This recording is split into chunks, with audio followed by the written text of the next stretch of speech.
Surviving infidelity. Awakening from a reoccurring nightmare. My wife had an affair 9 years ago.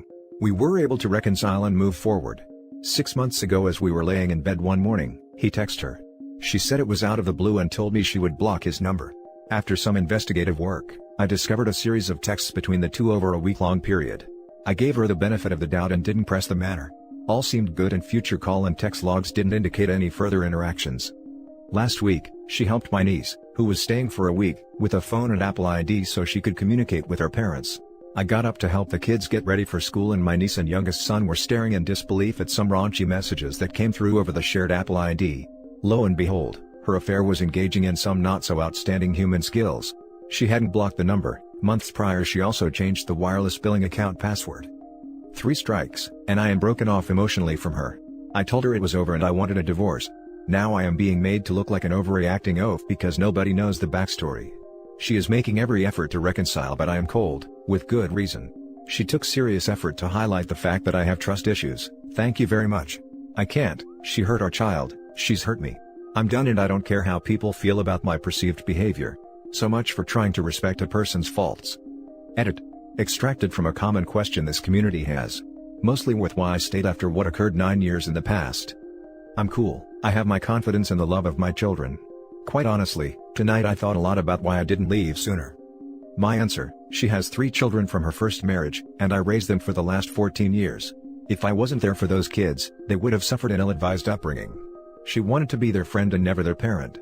All the discipline and words of wisdom came from one place, and at 20, 19 and 17, they have expressed what me being in their lives has meant. It's possible they would have been okay, but highly unlikely in my opinion. I wanted to leave but something inside me said, the kids really needed me.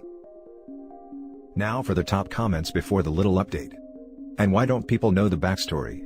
I remember when my therapist asked, and why does she get to escape the consequences, whilst you look like the bad guy? I really want my sons to respect women honestly. Small town biases would smash that, I'm certain. Your example shows them how to respect women, not pretending their mother is flawless. The kids only need to know age-appropriate information about why you're separating. Friends and family need to know the full truth. Sometimes they will hold wayward spouse accountable. At worst, they may back off harassing you to constantly forgive the lies and betrayals. You need to also show your sons how to respect yourself by your example. How to value yourself as a partner and how to have standards. They will model what they see, and if the relationship with their mother is full of lies and pain, they'll repeat in their own lives because they won't know any better.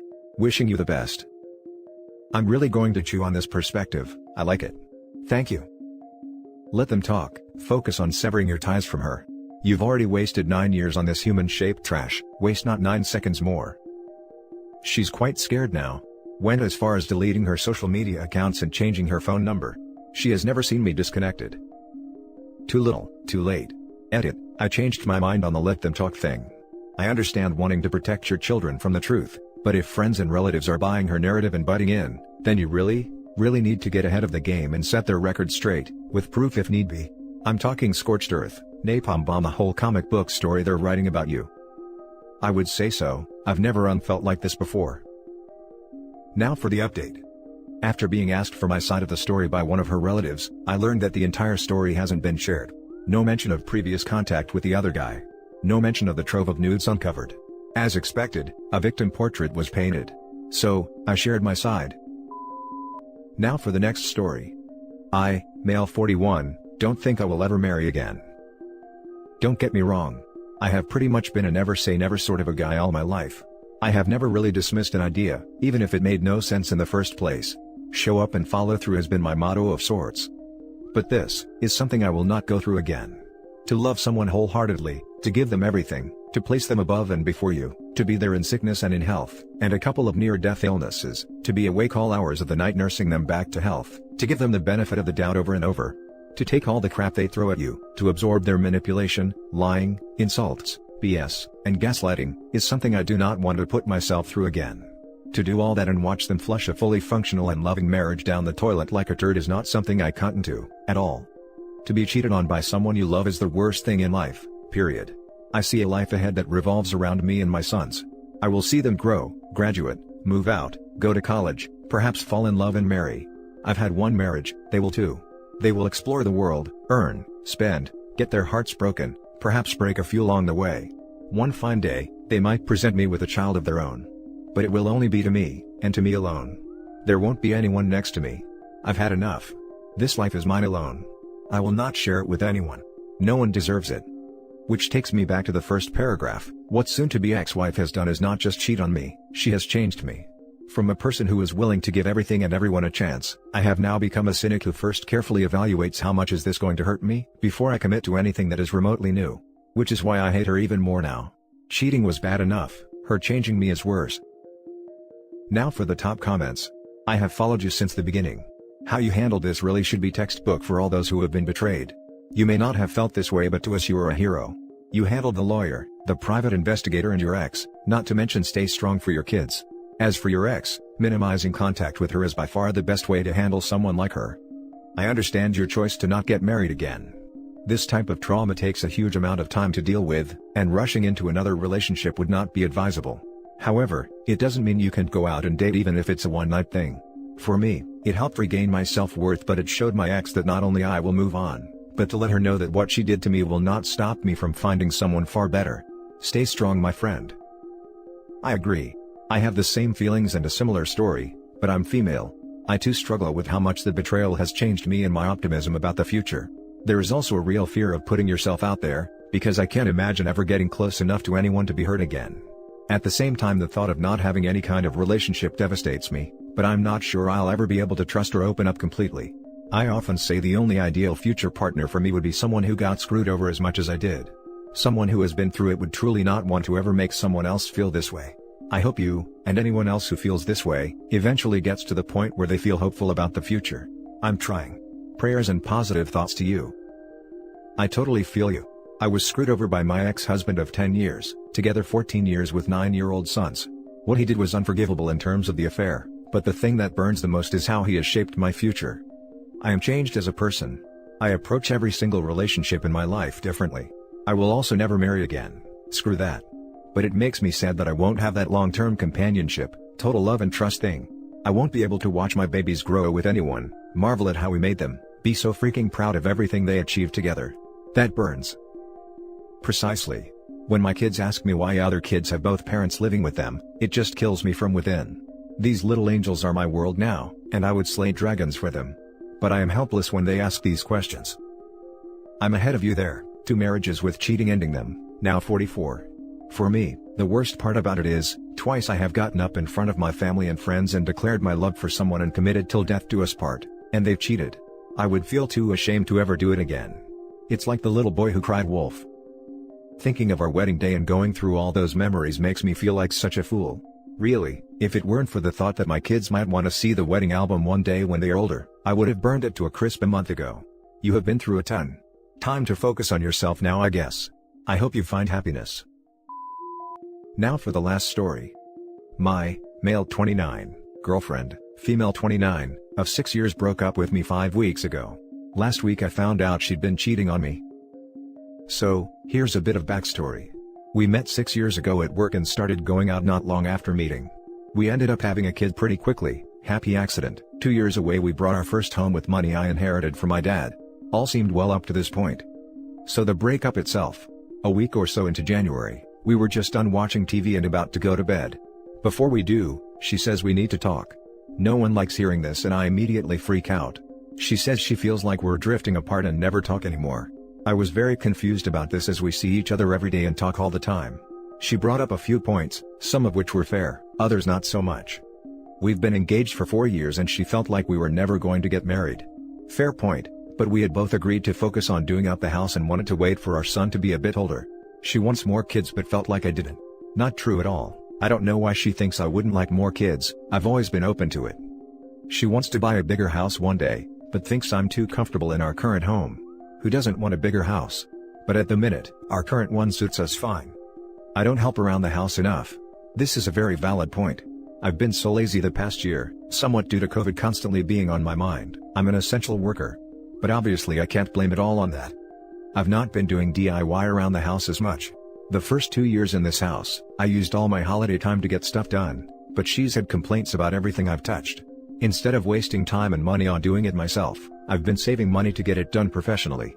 Plus, with the house never being empty due to COVID, Getting DIY done isn't the easiest. I don't make enough effort with her friends. I don't think that was a fair point. Some of her friends I've only met at parties and stuff, some of them haven't been the nicest to me, but I've always made an effort with her best friend. Anyway, after the talk, she sleeps on the couch and in the morning goes to her mom's. She plans to stay a while and packs a few things. I spend the whole day a mess while trying to look after our son. Around 6 or 7 p.m., I get a text saying she's coming home to see our kid and have a talk with me. Obviously I'm nervous. She gets home, I ask if she wants to talk. She says let's talk after, then little one goes to bed. I just ask if we're okay, she says yes. We put our son to bed and have a talk about everything bugging her. She says we're okay but we needed to have that talk, says she might need to still spend some time with her mom. I agree to do better, we hug it out and make up. Watch TV and go to bed. At this point I hadn't slept in over 24 hours, so I'm feeling pretty good and get a good night's sleep. So over the next few days, things seem mostly normal. She spends time with her mom in the evenings sometimes, which is fine. I'm still feeling on edge and anxious every time but want to let her do what she needs to do. So one day I'm at work, just about to finish, then I get a text from her asking if I can make my own way home because she's having dinner with her mom. I say okay, I'll meet you at home later. I can already tell something isn't right. I get halfway home and get a gut feeling that there will be a letter waiting for me when I get home. I was right. There was a letter sitting on the bed. A load of her stuff was gone, including her work stuff. The letter said stuff like, I do love you and care about, but I don't know how I feel about you romantically, maybe I'll regret this one day. Stuff like that. I ring her in panic, ask her to come talk with me, tells me things like I deserve better. Says she's sorry. The usual breakup stuff. She pops over to drop our son off, we talk a little but she leaves. The next couple of days I'm a huge mess. I reach out to family and friends, but there isn't a lot they can do with the way things are at the minute. I ask her to come round and talk with me and she does. I ask for a confirmation that she ending things with me, and she says she thinks it's best to end things for now. This is where I get confused. She ends out relationship but says she doesn't know what she wants and wants time and space to get her head sorted. She says she doesn't want to give me false hope but keeps saying things to suggest we could end up back together. Over the next few weeks, we have a few talks and arguments, all ending in the same sort of we're done, but maybe not forever sort of way. Before I get to the next part, here's some context. I had a phone call from my nan asking if she had met someone else. I said no, there's no way. She's not like that. I've always trusted her, but it put the doubt in my mind. I saw she was up late at night on WhatsApp and was wondering who she would be talking to. Seeing as she said she wanted to be alone right now, I tried not to let it bug me, but couldn't get it out my head. Fast forward to last weekend. I was in a bad place and had to ring 111. I asked her to pick up our son and she did. She got to my place and refused to leave me in the state I was, so she asked her mom to pick up her son. I can understand why she didn't want to leave, but having her there while I was on the phone with 111 was not helping me. I had a moment of weakness and asked to borrow her phone. She let me and I checked her WhatsApp, and there was the confirmation. She'd been cheating on me. I even guessed the guy. I felt so angry and betrayed. I was willing to do anything to fix our family, and this whole time she had been lying to me. She refused to call it cheating as they haven't been physical yet. But she admitted to having feelings for him while still with me, which in my eyes is cheating. She starts saying she tried to stop having these feelings for me but couldn't. Said she felt crazy for having feelings for someone she's only talked to through Facebook. I offer her one last chance. I said I'll forget this whole thing and won't tell anyone. All she had to do was say sorry and slow things down. Didn't even say she had to stop talking with this guy. Just slow things down. She didn't even want to do that. She said she didn't want or deserve my forgiveness. The next day we have another argument over the phone while I'm walking to her place. I get to hers. I've calmed down and said I'm done arguing. I tell her all the plans I've made to do with or without her, but it all seems to go in one ear and out the other. Haven't really spoken to her since. So that's the story. Any advice would be great because I really don't know what to do at this point. I feel like after all this I shouldn't want her back. But I'd be lying if I didn't say I wasn't sure. How do I move on from this? How do I get used to living by myself? How do I pay a mortgage by myself on a low-paid job? Now for the top advice. Get it out of your head that she's going to come back. It's only going to cause you more pain and prevent you from properly grieving. It's time to admit things are over so that you can mourn that loss and properly move forward. She monkey branched to avoid coming back. But even if she did want to come back, OP, please love yourself enough to never take that bait. There are women that will love you for who you are and won't cheat. There's too little time to waste on horrible partners. 6 years sucks to lose, but it was already spent, sunk cost. I did this with my 2 wives who treated me like crap. I kept hoping for a better future that would never come. Wasted 12.5 and 13.5 years. Counseling has helped me tremendously. I recommend it to everyone. It's hard to find healthy relationships when you're still reliving your childhood traumas. Hugs OP, you got this. Man, I gotta tell you, I feel for you, bro. I don't wanna lie to you, it's gonna suck, for a really freaking long time. A girl I absolutely loved cheated on me over a decade ago. I'm married to another wonderful woman I started dating after, and I still haven't completely gotten over it, but it is a ton easier and I don't think of her much anymore. But when I do, I can still feel the pain. I want to tell you what I wish someone had told me. Focus on yourself. Think about the things you did wrong in the relationship, not what she said necessarily, but the crap you personally feel you did wrong or could have done better, and then forgive yourself for all of it. Don't play the what ifs, instead, work on those faults. Not just for yourself or your next romantic partner, but for your son. Show him how to have your world utterly destroyed and still have the strength and courage to bounce back a better man for it. I love that you came up with plans and told her what you plan to do, with or without her. Really focus on that and build on it.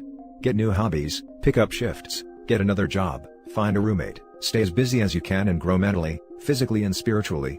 You have more sleepless nights ahead of you than you can count. The best thing you can do is make sure you're so exhausted when your head touches the pillow that your heart can't convince your mind to keep you awake wondering what the hell happened. You have a reasonable window to mourn the death of your old life, but then you need to get to work on building your new one. As much as it hurts to acknowledge, you know she is. You seem like a genuine guy through the words and emotions you convey. She has taken all the good parts of you for granted, don't make the same mistake. Thanks for the kind words. I have tons of plans to get myself into, just have to wait for the country to open up first, UK. And that's it for this video, guys. If you have thoughts to share, leave a comment below. Don't forget to hit like and subscribe if you like this content. I'll catch you in the next one. Good day, everyone.